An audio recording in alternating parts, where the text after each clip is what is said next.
Ils se sont tous donné rendez-vous à 12h30 ce 5 octobre 2009 avec le même slogan pour une Algérie libre et démocratique.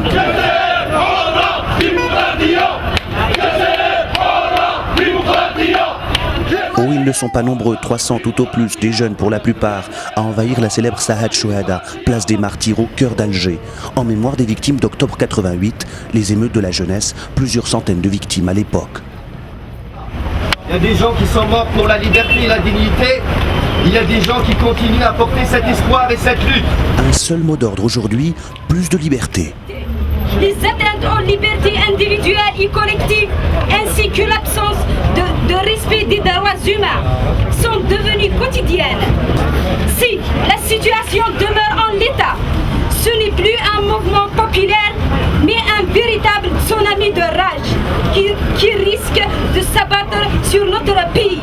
Libérons la liberté fera le reste. Vive La prise de parole n'est pas évidente. Depuis 1992, date de l'état d'urgence décrété, interdiction de se rassembler sur une place publique. Ici, on se veut pour un jour agitateur de l'ordre établi.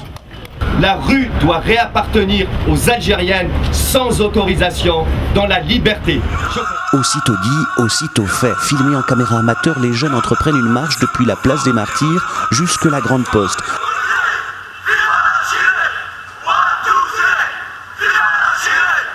Avec des slogans franchement hostiles au pouvoir, les mêmes qui avaient fait trembler la capitale il y a 21 ans. À la tête du rassemblement, l'écrivain Mustapha Benfodil, empêché par la police de lire ses textes au public. Mais les forces de l'ordre ont une consigne, on n'embarque personne. Briefing, quelques heures après la marche spontanée. Ici, on en est certain, l'opération est une réussite. On a interdit un moment de littérature, mais on a vu éclore une marche comme Alger n'en a pas vu depuis longtemps. Et les messages sont passés. Fin de l'état d'urgence, réoccuper les espaces, et puis que les Algériens qui sont officiellement libres et indépendants depuis 1962 exercent enfin leur souveraineté d'Algériens, de citoyens à part entière. Donc, moi, ce qui me chagrine justement, c'est de voir à quel point une ville comme Alger est devenue apathique et la société civile algérienne à ce point aseptisée.